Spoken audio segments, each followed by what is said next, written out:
Hello,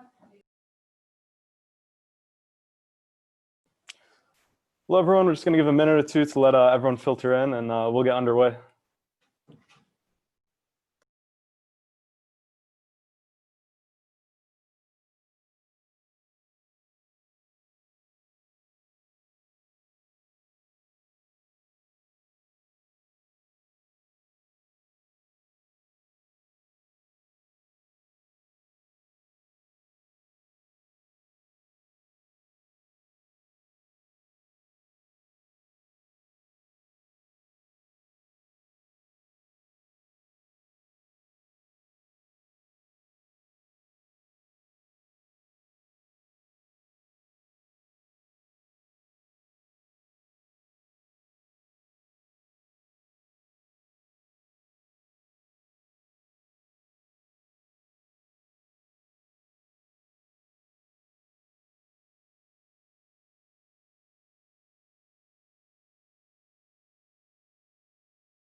All right, let's get started. Hello, everyone, and welcome to the third virtual town hall event.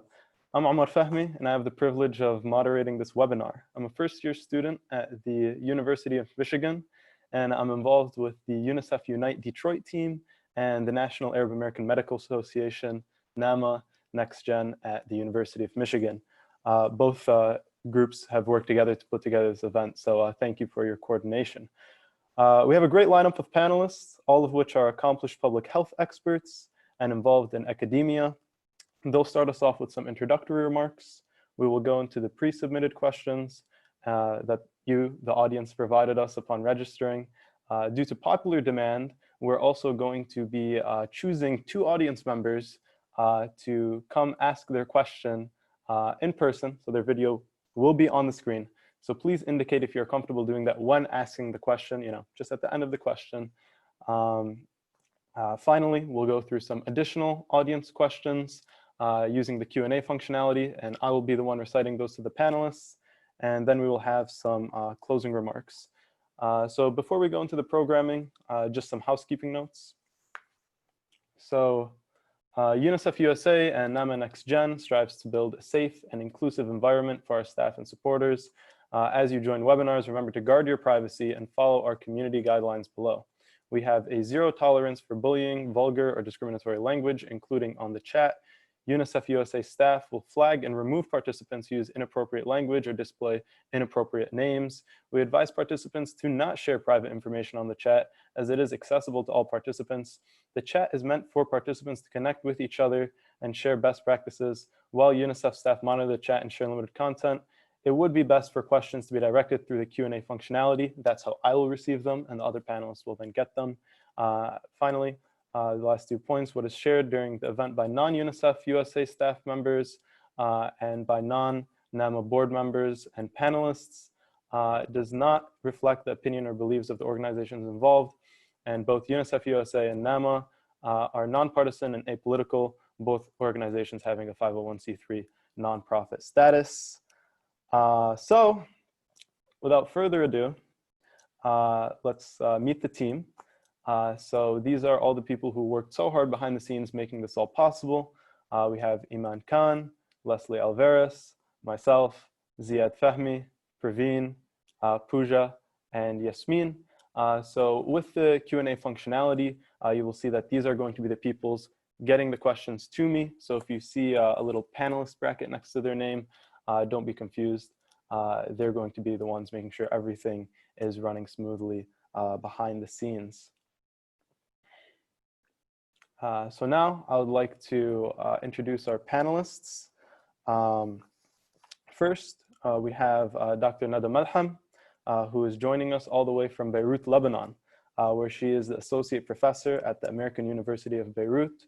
She is on the National Committee for Communicable Diseases in Lebanon and was recently elected as a council member for the International Society of Infectious Diseases. So thank you, Dr. Malham, for joining us. Next, we have Dr. Laura Power. She is a physician and associate professor at the University of Michigan's School of Public Health. Go Blue.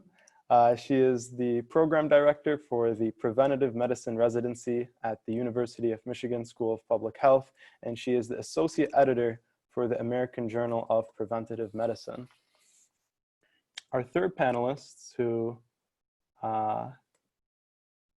has not joined us yet, but I will introduce him, is going to be Dr. Abdul El-Sayed, who needs no introduction.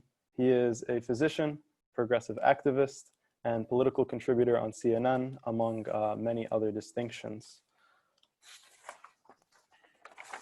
So we'll have a few introductory remarks by our panelists in the order of Dr. Malham, Dr. Power, and when Dr. El-Sayed joins us, he'll also give us a few words.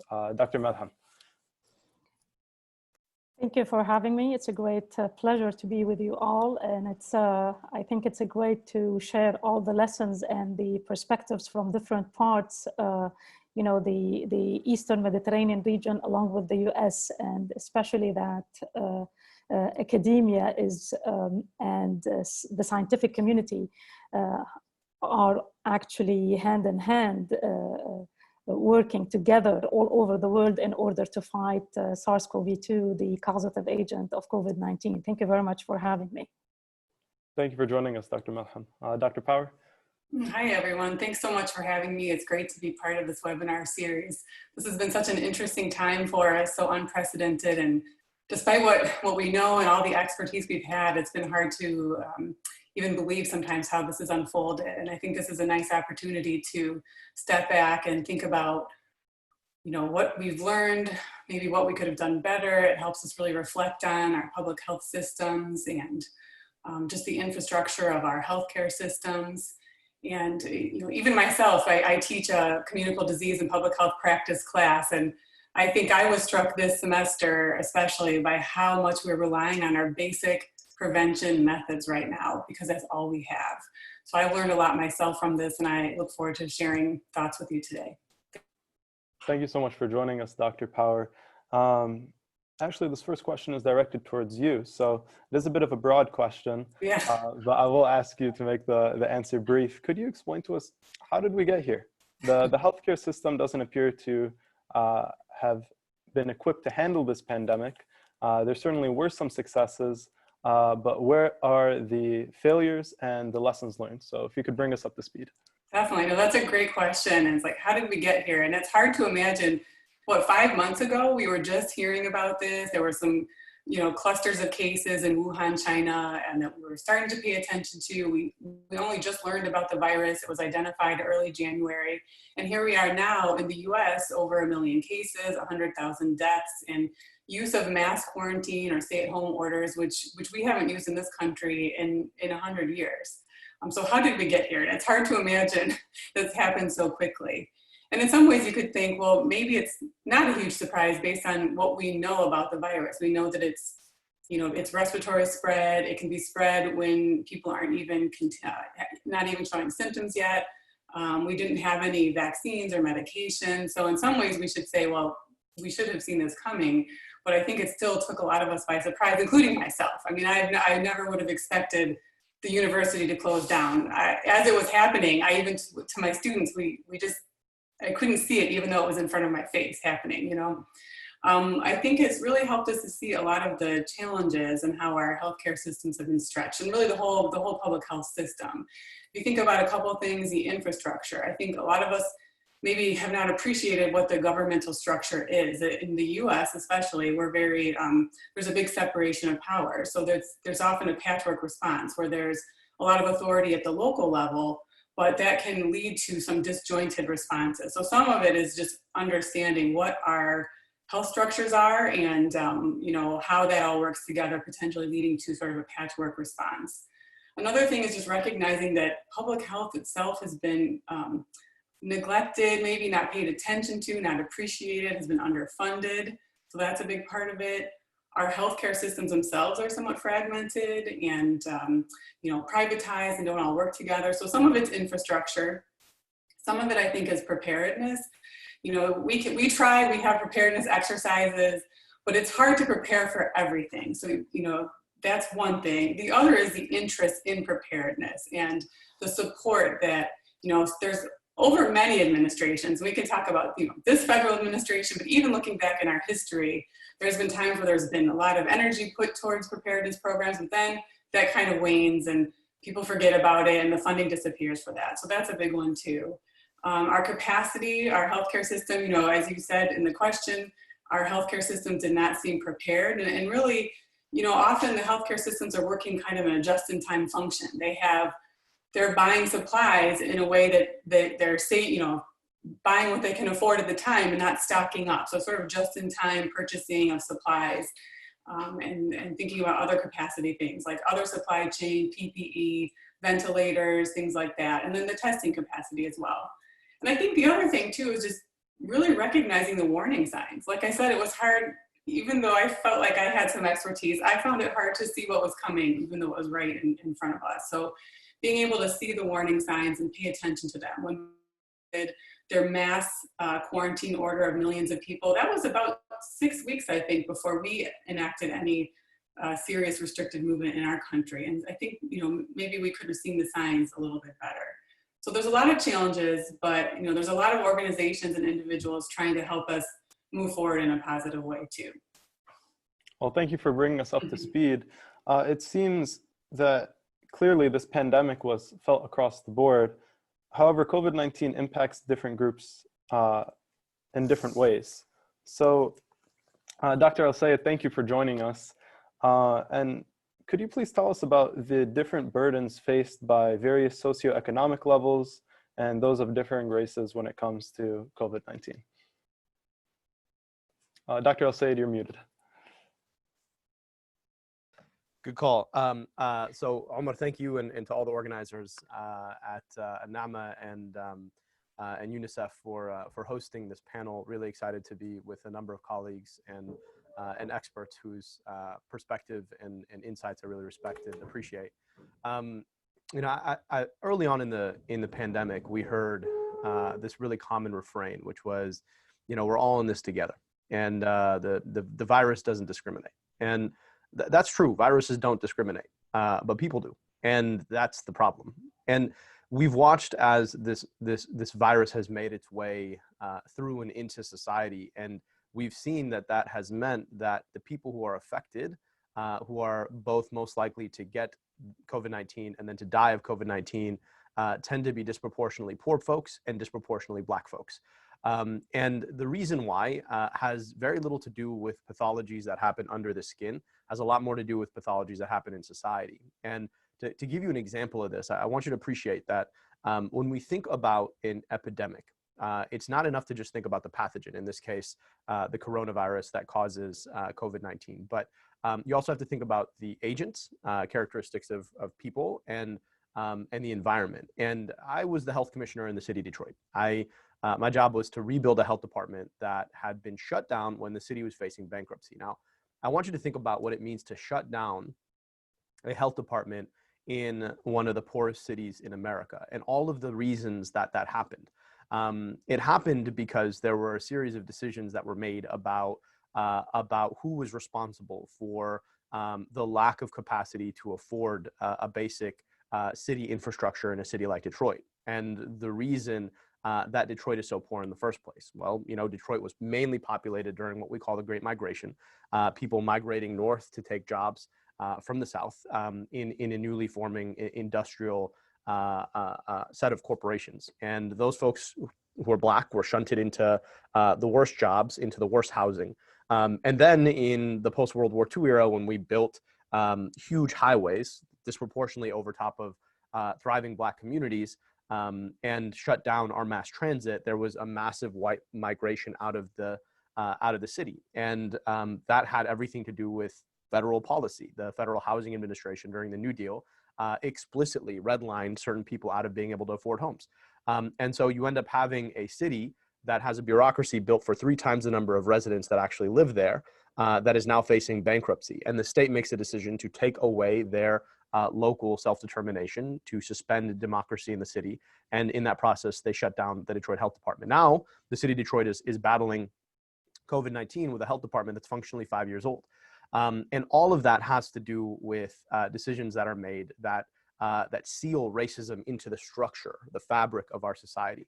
And then you think about who is most likely to have to go out to earn a livelihood, choosing between saving a life and saving their livelihoods. They tend to be low-income people who are less educated, who can't engage in a knowledge economy like this, who tend to be disproportionately poor and Black because of the way that we've disinvested in public education in urban communities across the country. All of this, right? The way that the environment has been beating up on agents to leave people susceptible to the pathogen, all of this is a function of the choices we made in society. And to just hit it on a final note, we found that overall disparities in Black mortality to COVID-19 versus white mortality is about 2.5 times as likely.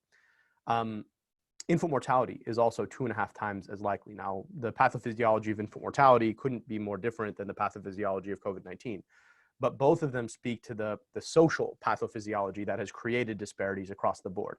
And so as we talk about this disease, it's one thing to medicalize it, but I do want us to socialize it. I want us to understand that these are decisions that we make in society that leave people susceptible to diseases like this and every disease, and that these disparities are a matter of choice. And then last point I'll make on this and move on is that, you know, we are watching cities across this country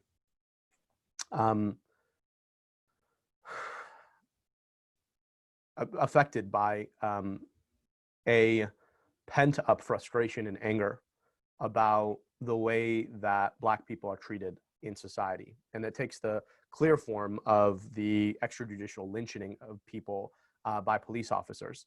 But it also has to do with the fact that, you know, COVID-19 has just ravaged Black communities. And those two things are very related because the choices that we make about who is included in the quote unquote public tends to exclude Black folks, whether it's public health or public safety.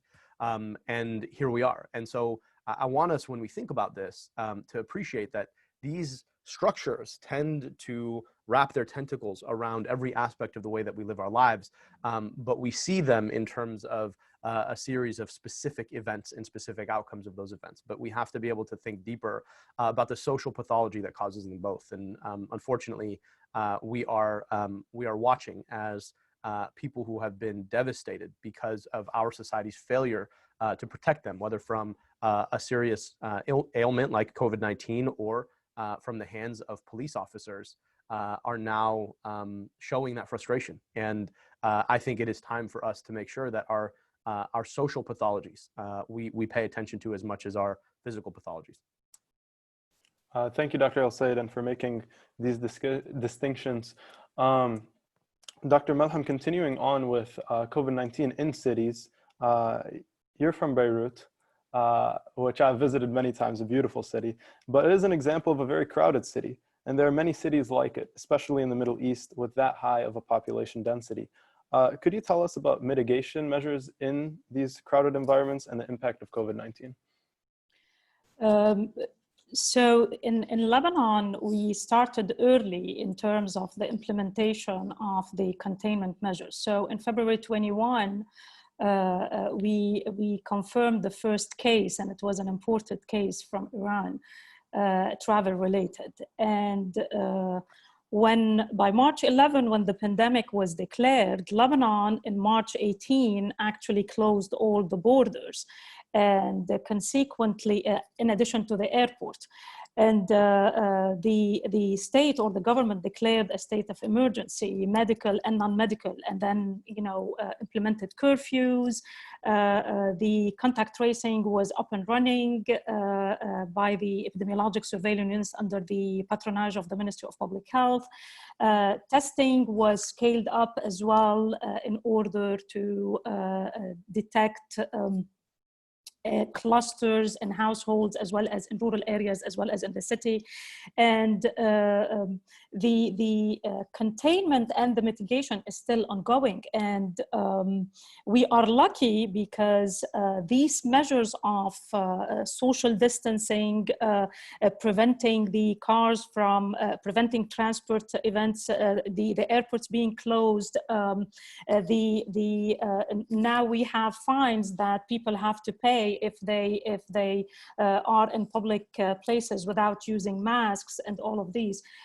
So these helped us to retain a fairly limited number and contained, and I can say we only have approximately 1,200 cases with 26 deaths, and the 54% of these cases are related to contact. So they were contact of an exposed or a confirmed case, and 30% of these cases are travel related, and 13% are still under investigation. So I think we've been pretty lucky, and we're seeing in Lebanon what other areas are and other parts of the world are seeing. We have 36% of our cases being asymptomatic, and 58% of the cases are mild to moderate in severity, and 5 to 6% are severe to critical in nature. Now, because we had the ability to reduce the percentage of confirmed cases while taking into consideration the ramping up and the scaling up of RT-PCR and testing all over the country. This is why the government started lifting gradually the lockdown that has been implemented since March 18, and this started in April 5 with allowing cars, depending on their plate numbers, to actually allowing them to be mobilized, and then this retained, along with the curfew, was retained until April 27, when the first phase of the gradual lifting, which was related to in order to open up the economy, started. And then we had the first phase in April 27, followed by May 5, and then May 11, and then May 28 was the fourth phase, and we're heading to phase 5 in a couple of weeks from now. So I guess being able to immediately act, especially in a country like Lebanon with limited resources, and we have all sorts of gaps in relation to preparedness and emergency response. But I think because of the ability of the government, along with the municipalities, with the help of the World Health Organization and other agencies, we are able to mitigate and really stabilize the percentage of confirmed cases in Lebanon. It's very incredible to see how well of a job Lebanon is doing in terms of managing this pandemic.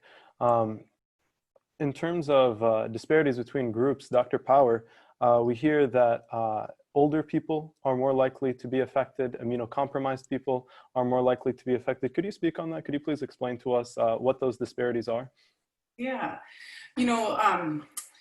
we've been learning a lot as time has gone on, and we've seen the cases with COVID. What we know about other infections too, we do tend to see that when people have certain comorbidities, underlying illnesses, we do tend to see that that's the group that tends to do poorly from infections.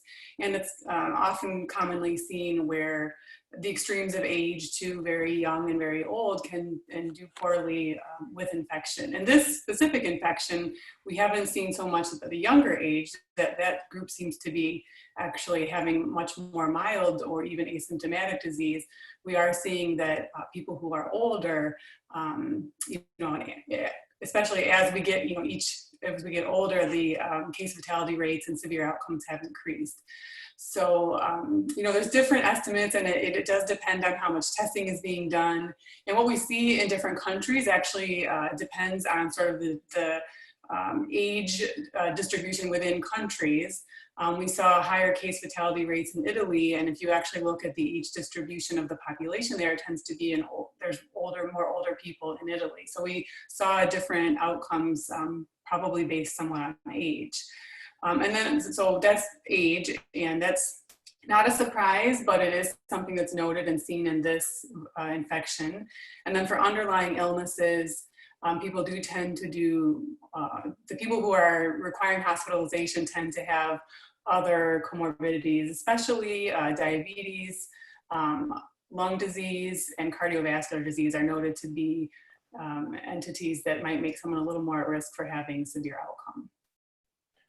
There's a lot of concepts being talked about when discussing COVID-19 and containment. Dr. El-Sayed, could you please explain to us the concept of herd immunity and its application to this pandemic? Herd immunity is the immunity that you get from other people being immune around you. And the idea is this. Let's say, all of us see 12 people on our little Zoom chat here and the little Zoom panel.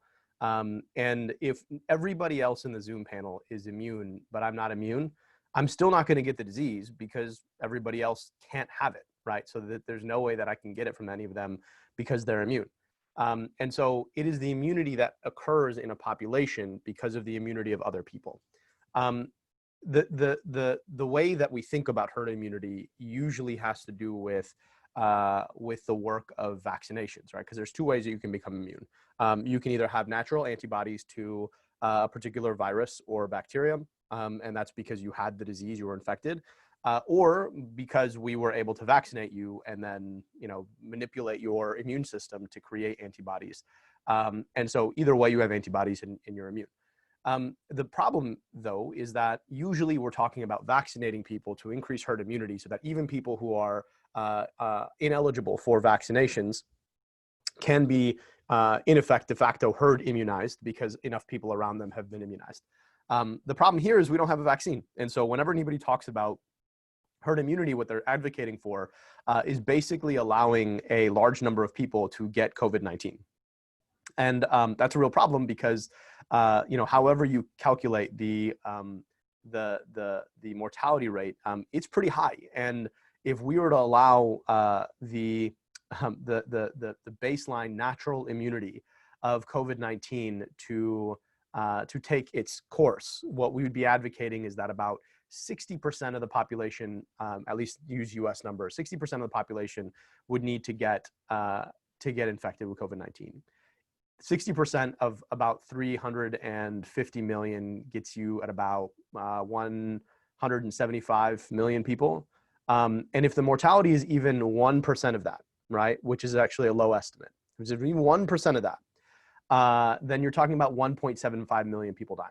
And that is what that we're advocating. So the problem here is that the point of what we're trying to do from a public health perspective is to save lives and reduce death and disease. This sort of defeats the purpose. Yes, it would then allow us not to have to worry as much in society, and we could potentially, quote unquote, open back up.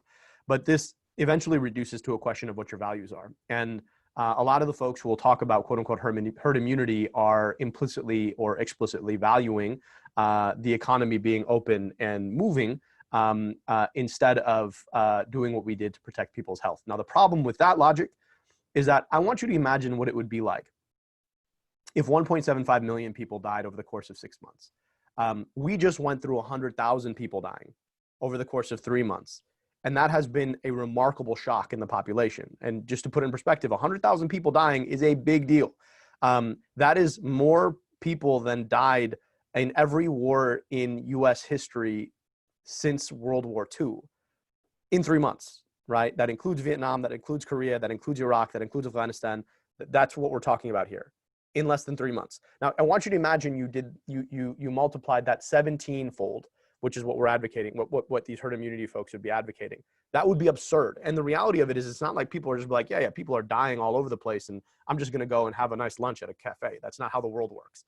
And so it's a false premise to argue that somehow we could have kept the economy open, because if you're afraid of getting an extremely infectious, very deadly disease, you're not gonna go out of your house anyway.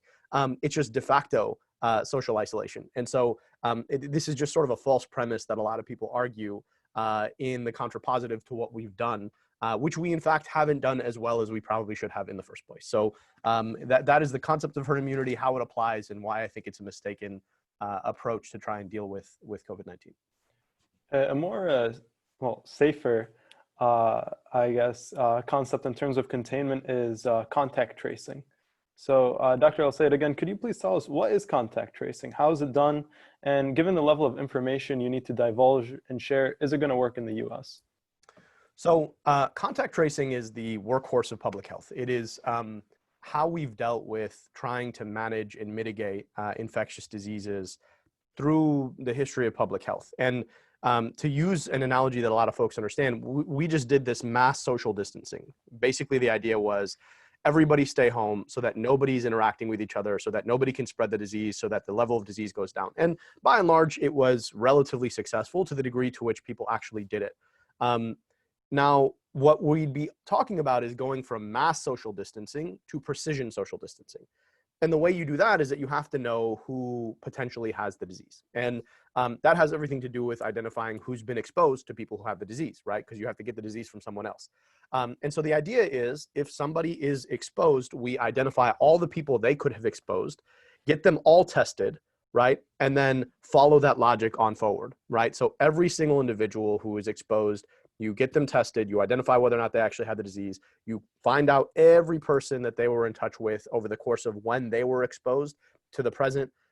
Then you get those people tested, you isolate them, so on and so forth, right? And you're trying to create, in effect, what is a seal around everybody who potentially could be carrying the disease. And that's why I call it precision social distancing. You're isolating precisely the people who could be exposed. To be able to do that, you need a very large workforce. And you need mass testing because, of course, you need to test everybody. And the reason you need testing is because if you tried to just socially isolate everybody, you'd wind up exhausting your human resources pretty quickly because the nodes get really big, right? One person walks into a restaurant of 50 people. Now all of a sudden you're contacting all of those 50 people and all the people they contacted and so on and so forth. So every time you test somebody and you test them negative, what you can basically do is block off that node and say, I don't have to keep tracing that. And so you have to have testing to be able to do this. Really, what we should have done is employed contact tracing from the very beginning. The problem is that we didn't have the testing capacity to do it, and the leadership didn't take it very seriously. And so we didn't have the apparatus set up to be able to identify every single person who was exposed early on and keep this down. That, of course, is what they did in South Korea. That's why their kids are back to school, and our kids are potentially not going back to school even in the fall. Now, the last question is about information. There's a couple of different ways to do contact tracing. You know, you can do it the old-fashioned way, which is somebody calling somebody and asking them, who have you come in contact with? The technologically enhanced way is, of course, we all carry these cell phones, and these cell phones are moving information all the time. And so you, in theory, could turn on Bluetooth in your cell phone and know everybody who you came in contact with. I tend to like the old-fashioned way better because I think there is a lot of risk in terms of moving that kind of contact information to a corporation or to government. And I also think people trust people a lot more than they trust technology in the background. And so if you're talking to somebody who said, look, I know that the people you hung out with are your friends and family, you love them, you want to protect them. Can you tell me who they are so I can contact them and let them know that they may have been exposed? So, you know, hopefully they're not passing it on to other people that they love. I think people are a lot more willing to be a part of that. I also think that we have to remember that the implicit choice here is between contact tracing or mass social distancing again. And if we're not able to contact trace at scale, well, we have to potentially, if we have a second wave, go right back into our homes, and the economic consequences of that would be devastating. And the last point I'll make on this is the following, that there is a lot of denialism around this. And the problem with that is that we have seen how fast this disease can move. Diseases grow exponentially. And so today, it may look like things are great. Tomorrow, they could look very not great. And that's how fast this thing can spread. The other problem is that we're always 2 weeks behind on what we actually know about the spread of the disease. And so we're always playing from behind on this thing. And so I just think that we have to really level with the American public about what the real risks are and what may happen in a second wave. And that the more we do right now to keep that down, the more we engage with mitigation approaches, the lower the likelihood of mass spread is. And, you know, this logic applies everywhere. It's not just in the United States where, you know, we have a unique political moment, but it's everywhere, right? The more you're able to invest early, the better off you are late. And this is how public health works. And it takes all of us, because even if a few people cheat, changes everything for everybody. Dr. Melham, I'm glad you're able to reconnect with us.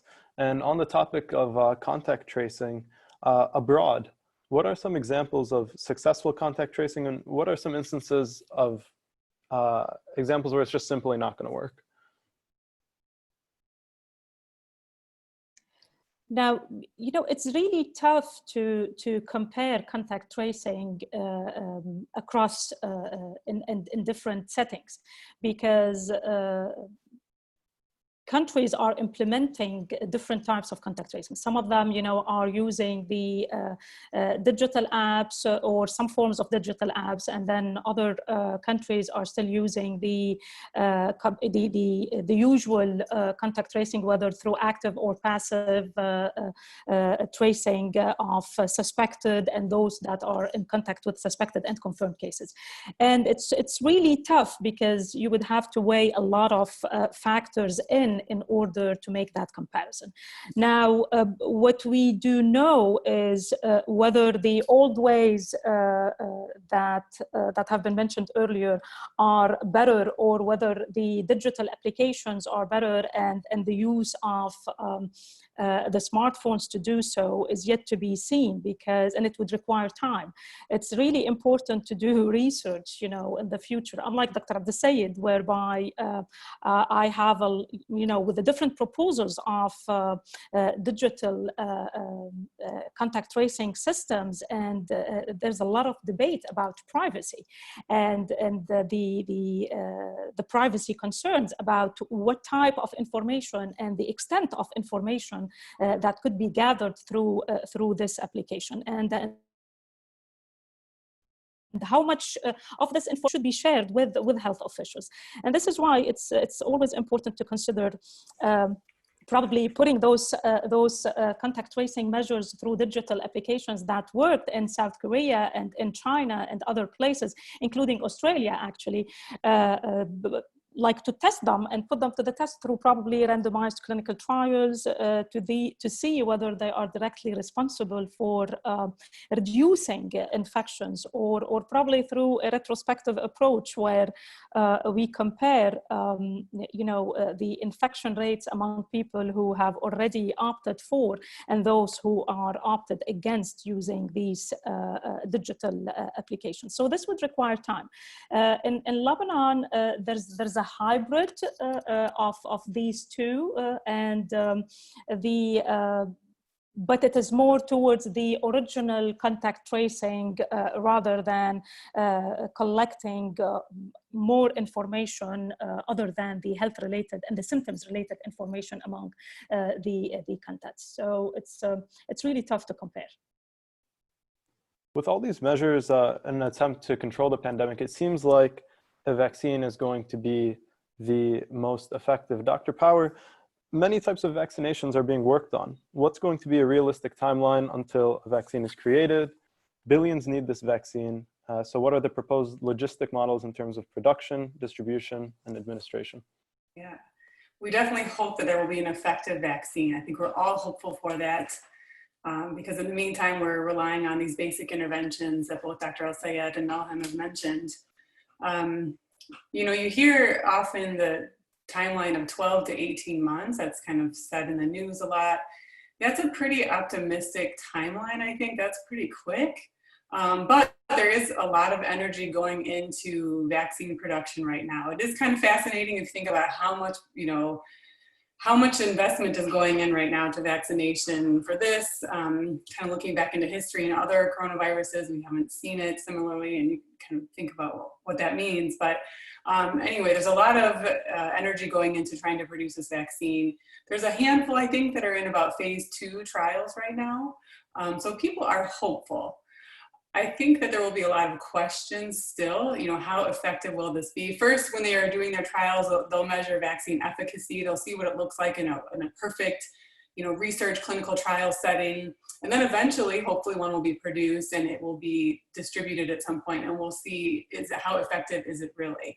One of the big challenges will be, if we do find a vaccine that shows some success, how can we ramp up production in such a quick manner. I mean, this is different than, say, H1N1 2009, when though it was a new flu strain, that still took us time to get a vaccine out. And this was influenza. This was something that our industries knew how to produce a vaccine like this, and that still took time. So this is this would be a kind of a new vaccine that will take more time to produce. So I think there's a lot of different studies trying to figure out, or people trying to answer that question: how do we ramp up and distribute in an efficient manner? And I think some of it will depend on how much can we produce and what will be the ability of the industries to produce the vaccine. If they're able somehow to get a huge supply available, there may not be as much targeted mathematical models to figure out where the vaccine should be distributed. But I'm not sure if that will happen. And if we reflect back to H1N1 2009, where we did have some vaccine availability, it was still limited, and we actually had to kind of triage out we had priorities of who could get vaccine first. And I suspect that will happen that way as well. There may be higher risk groups that are targeted to get the vaccine first. So I suspect we'll see that. And I suspect if we do have a vaccine, we might see it, and I'll be curious to hear what the other panelists think, but I suspect it could come, be distributed through our federal government to the states and potentially be distributed that way in the US. So right now we just discussed the vaccinations. However, we discussed the vaccinations. However, there's the issue of affordability and access. Dr. El-Sayed, who should be getting this vaccine first? Should it be the most at risk? Should it be free? So yes, it should be free. And the challenge is that we only make enough vaccine most of the time in terms of like just general global vaccination manufacturing capacity. We really only make enough vaccine for the cohort of children who are born, right? And so like that's the assumption. And the challenge with with capitalism is that you're always only making enough, right? Because the theory goes that you should only make as much as you can sell, right? Because that's everything else is just loss. The problem with that approach is we've seen, all over the world, is that surge capacity is a different beast. And if you don't have enough, you can't surge. And if you can't surge, then you're in a position where you have to choose who gets what. And right now, the question becomes, are we able to increase our global manufacturing capacity faster than the science will get us to a vaccine that is both safe and effective? And so there are two races here. We all pay attention to the science, right, which is an important race to focus on, like how fast can we get a safe and effective vaccine, clears phase 1, clears phase 2 and 3, and out into the world. But then the other problem is like, great, so you theoretically have a vaccine and you can only make a little bit of it. And so we have to really think about what is the system that allows us to both manufacture at scale and deploy at scale. And the hard part is that our country, it does not behave on the global scale in a way that is thoughtful or considerate of what a lot of other countries need.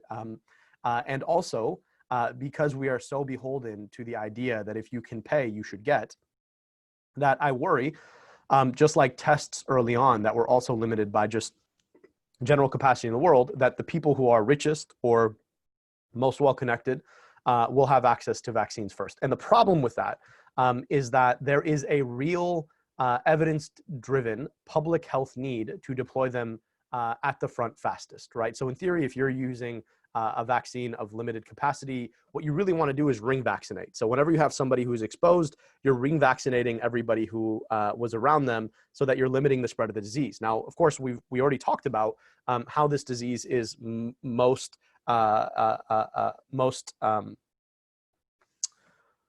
prevalent in lowest income folks. And so, if you were thoughtful about how you wanted to do this from a public health standpoint, you would deploy it in the communities that are most affected.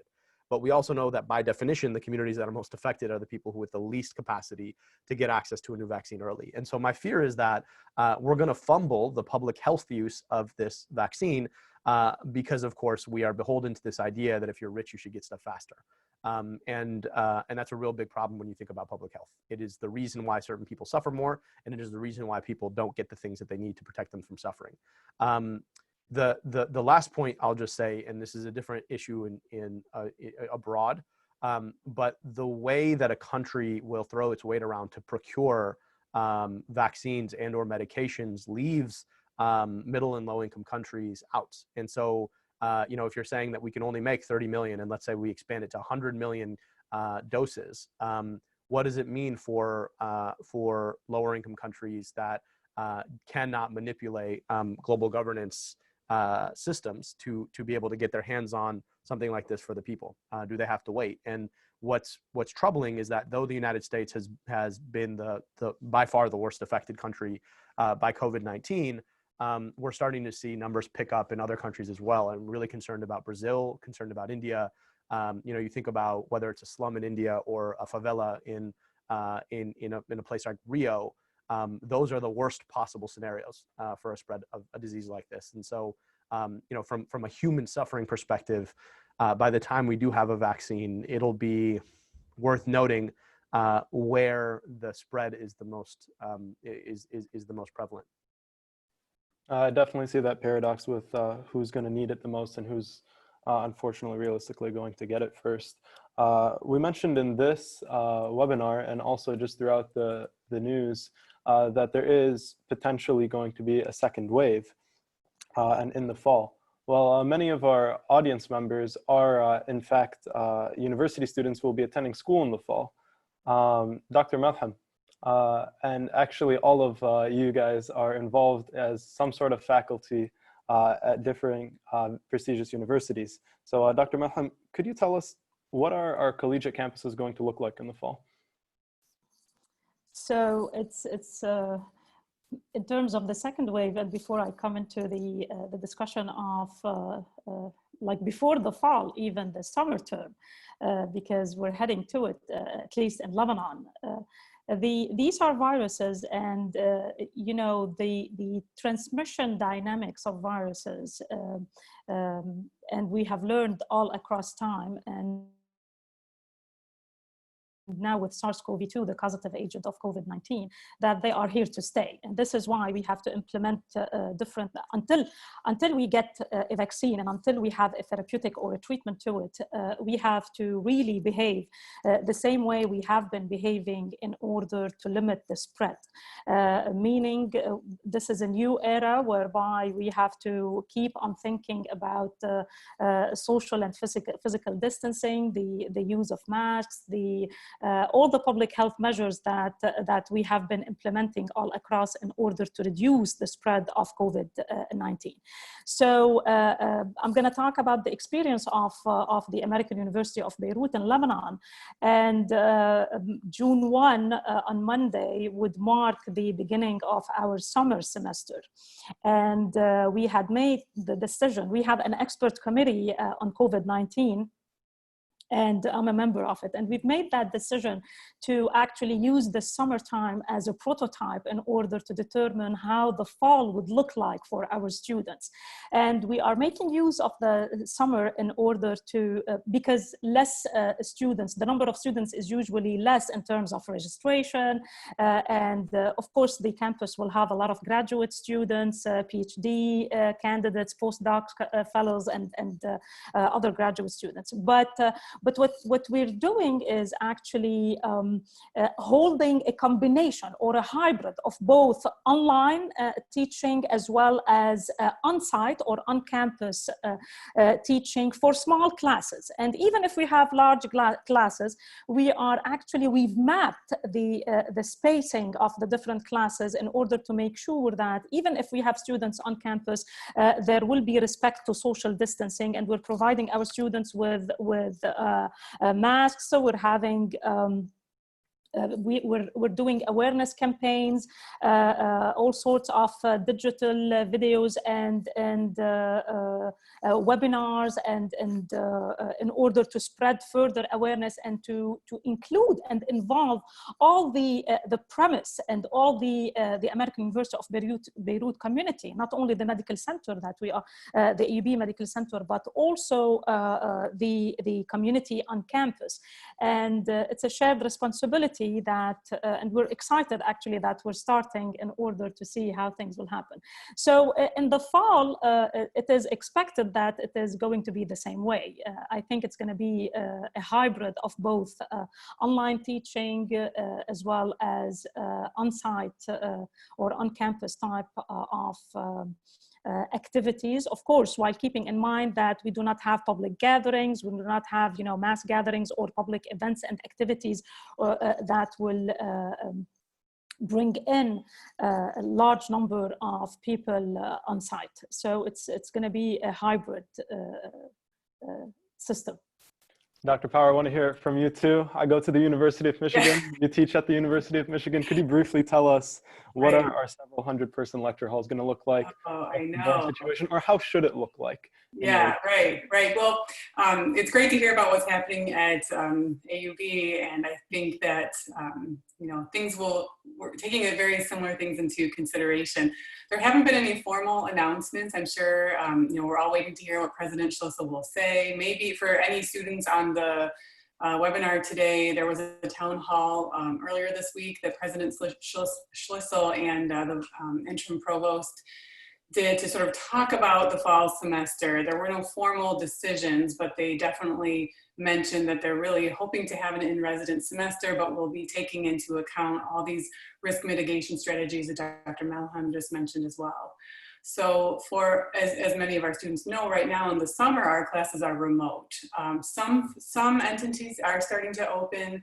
Some of the research labs have opened. And so that's been kind of slowly opening different types of research labs. And I think we're using that to see how things go as well in much smaller, more controlled settings. But the big decision-making will be around the fall semester. And just as Dr. Malham pointed out, I think recognizing that there's concerns of a second peak, and also that, when the semester starts and many people are coming together, what I've learned from my colleagues at U of M is that it's not unusual to see a small spike in other respiratory illnesses in the past, right? So influenza increases when we all tend to congregate together. So we recognize that at the very beginning of the semester, we will have to be more aggressive. So I think it should look something like with the mitigation measures that we're using now. I suspect we'll be wearing masks, we'll be spread out, and I think there will be a hybrid version of class as well. I know we're all anxious to hear, as instructors, we want to know how to get our classes organized, our students want to know too, but we all want to be back. We miss the connection with our students. Definitely, I really hope, or at least I'm looking forward to when we will be on campus in the fall. We'll figure something out. Yeah, for sure. We've been talking about the fall and in the future. We had to close everything down quickly, understandably. However, there is some time for deliberation in terms of how reopening should occur. Dr. El Sayed, what should be open first? How should reopening occur to ensure that everyone is safe? Yeah. So you're always balancing two intersecting curves, right? One is what is fundamentally necessary for society to continue forward, and then what is dangerous. And, we made a decision, we talk about shutdown, but I just want to be clear, those of us who are talking about our workplaces being shut down, we are the privileged ones who get to work in workplaces where we can still exchange information because we work in an information economy. But, the economy is basically people coming together to exchange a couple of things: goods, services, information. We work in the information economy. And I want us to also just appreciate for a second that there's a such thing called Zoom school, right? 30 years ago, there would be no Zoom school. There would be no school at all. And so I as bad as this is, and as frustrating as it is, presuming some things about the social capacities of people on this call, we're the lucky ones. We get to work like this. And for a lot of people, they were deemed quote unquote essential. Although, let's also deal with the fact that there's a real cognitive dissonance about calling people essential now when we're asking them to go out in the world and put their bodies and their families' health on the line, right? When last year, when we were talking about whether or not we should raise their minimum wage, we're like, not that important, right? And so that I hope is surfacing in our society. So there are a lot of people who've been out there working because we have deemed them essential. We've said you are absolutely necessary for society to keep functioning, whether you are a hospital, obviously in the middle of a pandemic, or you're, you know, a daycare professional or an at-home health aide or a grocery store attendant or a bus driver. And we've asked those folks to go out and keep doing what they're doing because they're essential for society to keep going. So as we think about where we go from here, I think we're going to start seeing a lot of focus on kids and where they go. You know, the fortunate reality is that although there have been some cases of this sort of immune rev-up response similar to Kawasaki's syndrome in children, it hasn't had that deep of an effect in kids. But for a lot of people, where they put their kids is what they are able to do in the world. And you know, just I'm speaking to you from this, you know, the fake CNN set that we put together in my in-laws' basement because we live with my in-laws now because we have a 2-year-old and my wife is a doctor, and so between the two of us, there's just no way to get childcare independent of that. So where kids go, I think is going to be a big focus. I think the second area of pretty big focus is going to be transits and food systems. I think the question of, you know, can you travel? Can you travel? How can you travel safely? That is going to be an increasing question that we have to answer. And for a lot of people who rely on mass transit, whether that's like the airport kind or that's the bus kind, how do you do that safely at scale? That is going to be a big question. And then food systems, right? We've seen this rather worrying trend where whether it's, you know, slaughterhouses or meatpacking units, or the fact that restaurant demand is super down, there's been this tremendous impact on the food system. And so how you bring that back and sustain it, I think is going to be a big focus. The other part of this that's interesting is that a lot of sort of the information economy is getting kind of used to work from home. And so you see like Twitter and Facebook being like, yeah, hey, you can work from home forever. Because, you know, that's overhead cost in the setting of real estate that you don't need. So these are going to be, you know, big questions that I think we have to answer. And then the last point I just want to make about this is that if we don't do this right, we could watch ourselves do exactly what we did this fall, right? So everybody's like, yeah, this is going great. And then all of a sudden the cases go way up in September and October, and everyone's back at home. And the worry that I have, just, you know, as an epidemiologist who thinks a lot about issues outside of health, is that I don't know that the economy can withstand 2 shocks. I think it can withstand 1 shock, right? But, you know, you think about like electronics, there's a difference between a blackout and a brownout.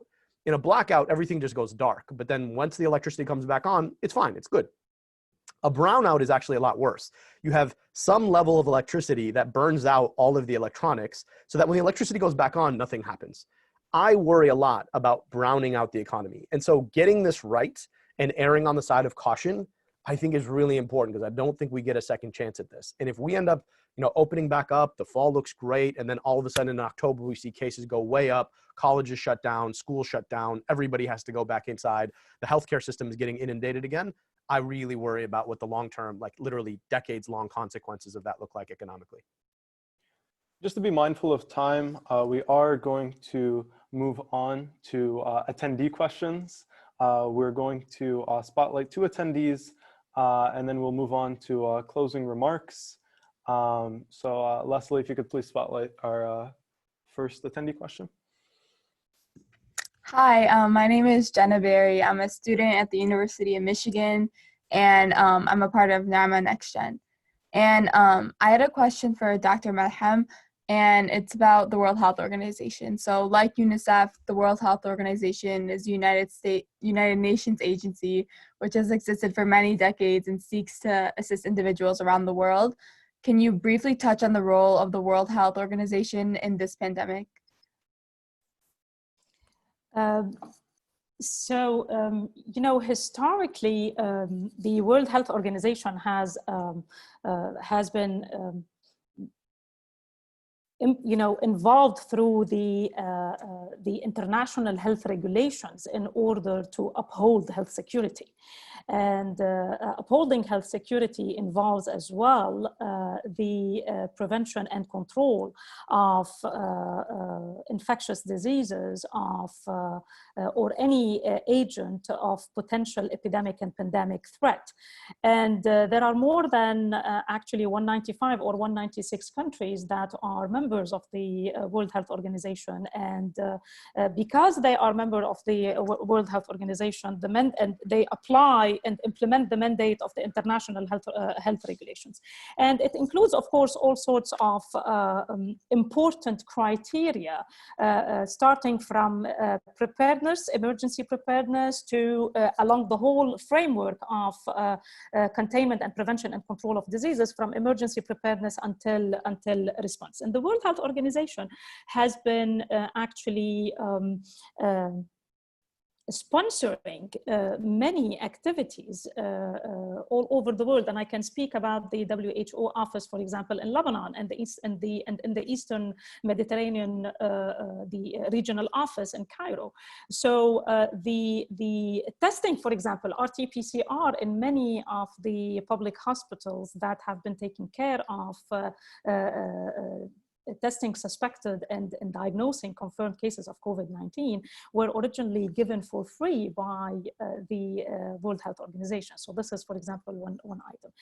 The WHO as well in Lebanon, for example, they are involved along with us at the Ministry of Public Health and the National Committee for Communicable Diseases at helping identifying community centers and spreading awareness among the community at large and the municipalities in different areas in Lebanon, in order to make use of these community centers for isolation and for isolation of suspected cases, as well as cases that have mild symptoms. So they are involved in the whole spectrum of prevention and control of infectious diseases. Now, having said that, of course, the countries themselves, they have to have their own system to rely on in terms of emergency preparedness, let it be in communicable, non-communicable, nuclear defense, or radiologic, or any type of chemical type of defense. And of course, it's very important for countries to think, because of COVID-19 and because of the impact, devastating impact that COVID-19 had, is causing, and what we are witnessing globally. It is the time to think about the infrastructure that Dr. Sayed has been talking about, all across this webinar and this panel. It is the time to reflect and go back and think about the infrastructure that we need in order to prevent a similar disaster, because viruses are going to always exist. And while we are now dealing with SARS-CoV-2, somewhere some virus is evolving and might be getting ready to cross jump from one species to the other. So it's really important to reflect on the whole infrastructure in order to prevent and control infectious diseases. Thank you so much. So now we're going to have one more question. Leslie, if you could please spotlight the attendee.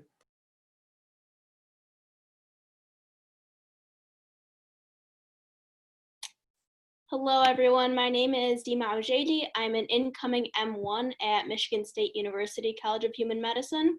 And my question is for Dr. El-Sayed. So public health as a domain, it encompasses a lot more than just communicable diseases. So with COVID-19 taking the spotlight on this, how are other situations, being handled? Are we now just prioritizing certain things? And is there a price that we would pay for doing that?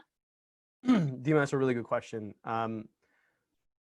So, rather frustratingly, there has been like no movement, if not halting movement, on everything else. And you can just like play out the numbers. We've seen untreated heart attacks go up, right? And that's on the medical side.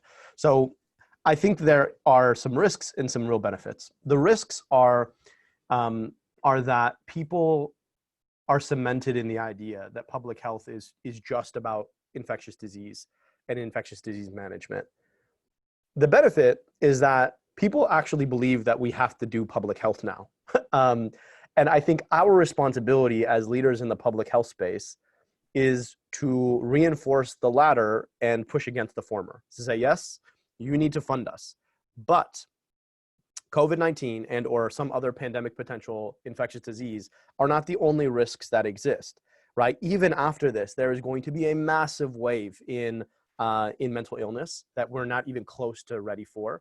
There's going to be all of the other consequences of COVID-19 that we haven't even started to really document just yet, that the major killers in our society still remain heart disease and stroke and cancers, and that these things at baseline are things that we also ought to be invested in. And so, yes, we need to be prepared, but we also need to be proactive in taking on these more chronic diseases. The last point I'll make is that I think this has also forced us to really reckon with what the difference between public health and healthcare are. And this is still something that policymakers and politicians in particular just don't understand. There is this sort of sense that that if you die of a heart attack or you die of a stroke, that somehow that was just like some way that your life ended. That's just how it is. Versus if you get cancer, right, then this was like, we should be preventing all cancer and nobody should ever get cancer, which I agree with, right? But all of this is to say we have these weird cognitive dissonances about these different forms of dying. And so I think part of that has to do with what we think is preventable and what we think is treated. And so, you know, the thing about infectious diseases, and this is sort of a bigger sort of philosophical, historical problem, is that the healthcare system was built on infectious diseases. That's why our model is that we have a hospital, you get kind of sick, we bring you to the hospital, we treat you, and then you're out and about and you're fine. It doesn't work so well for chronic diseases, right? Like think about chronic pulmonary disease or chronic diabetes. You're in, you're out, you're in, you're out. The hospital stays don't really do much for you. And so we haven't really evolved our healthcare system to deal with the public health reality of what we face, when in fact, we probably should be taking those resources out of healthcare because it's kind of not effective and putting it into public health. And so that is going to be something that your generation really ought to be focused and building on. I think this has shown us that public health matters. Now our responsibility is to color between the lines and say, yes, public health matters, and also matters in this way, this way, this way, and this way. Sure. Thank you so much. No, that actually clarifies a lot. Thank you so much for that. So to wrap up our event, we're going to have a few items. The first, I'd like to tell the attendees about the poll functionality that we have. So if everyone could fill out that poll, just regarding COVID-19 and the circumstances around it. And for every town hall event, we ask our panelists, and I know we're a little over time, so I just keep it brief, but we ask our panelists if they can leave our audience off with a comment, a piece of advice, something that they would have liked to talk about and hadn't had the chance to through the questions. So if we could do that in the order of Dr. Power, Dr. Malham, and Dr. Al-Sayed. Dr. Power, please. Yeah, thanks. This has been a great discussion, and I think it's really been helpful to reflect on the importance of our public health systems, as Dr. Al-Sayed was just talking about, you know, really recognizing that this is bigger than just our healthcare system. So I think it's helpful for us to recognize that. I think it can be, you know, kind of scary or, you know, disappointing sometimes to think about what's happening, but I think it's also good to have hope and see the positive things that are happening, especially with organizations like this, and you know, many different student organizations, volunteers, people coming together, thinking about how we'll get, you know, move forward in our academic work at U of M and other universities. I think it's good to have hope to, I think too, to kind of just be easy on ourselves during this time. It's a hard time for all of us, and I think it's important to recognize that, and a hard time for our friends and colleagues. So I think it's just good to have hope and compassion for everybody as we try to work through this difficult time. So I appreciate this forum to think through things together. Thank you. Thank you for having me. Thank you for joining us, Dr. Power. Dr. Malham. You know, in addition to what Dr. Power has mentioned, I would like to also add that this is a shared responsibility, whether fighting an infectious disease or a chronic or non-communicable disease. And the minute we start actually making use of the knowledge and the science and spreading it and share the responsibility and the governance in preventing the spread of diseases at the population, not only the researchers, not only academicians, not only policymakers, not only, but even, each one of us is responsible of spreading the word about how do we prevent and control infectious diseases. And it's really doable. And I thank you as well for having me and for being with all of you. Thank you. Thank you, Dr. Malham. I first just want to say thank you again for a great panel, and to Dr. Power and Dr. Malham. It was a privilege to share some space with you and to hear your perspectives on this. A couple things that I want to note. Number one, never in history have we watched something like this happen live in real time. And that's a function of telecommunications and the advent of the internet and social media, and that has its benefits, and it also has its deep costs. And one of those costs is the politicization of everything, the ability for powerful people to use any form of disagreement to divide people and to misinform them. So my piece of advice is that people who believe in science have to raise their voice, and public health is implicitly political. I've sort of lived in both worlds very explicitly, and I keep sort of circling back to this point that public health is a place where science and politics meet, because you can't do public health if you know all the answers and they don't get implemented. And you can't do public health if you're just implementing a bunch of things divorced of what the evidence and the science are telling you.